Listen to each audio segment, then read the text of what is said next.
माटी चढ़ पड़ी कौटी अच्छा बाबा बराल बालुंकेश्वर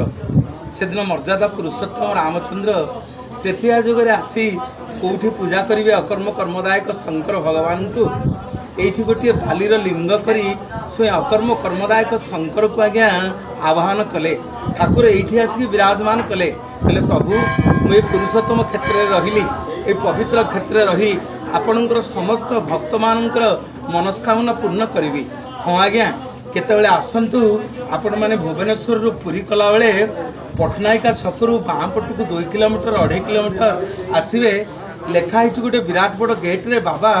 बराल बालुंकेश्वर मंदिर देखिए आज्ञा जन समुद्र कहीं लोक मैंने ये धाई आसती कौन अच्छी मो बाबा पाखे मो माँ मैंने बापा मैंने अनेक डाक्तर मैंने आपण मैंने देखले पुओटे झीटे होनी बहुत दुखरे अच्छा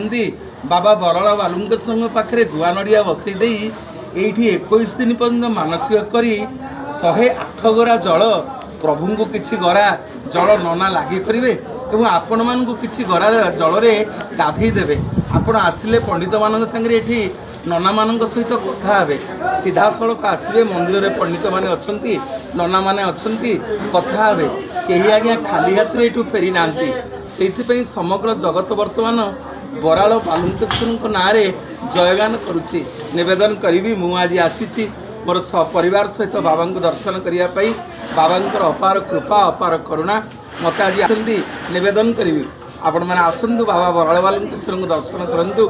आपणकर मनस्कामना पूर्ण हो बाबा आज्ञा ये क्या खाली हाथ में फेरई ना जी जहाँ मागिची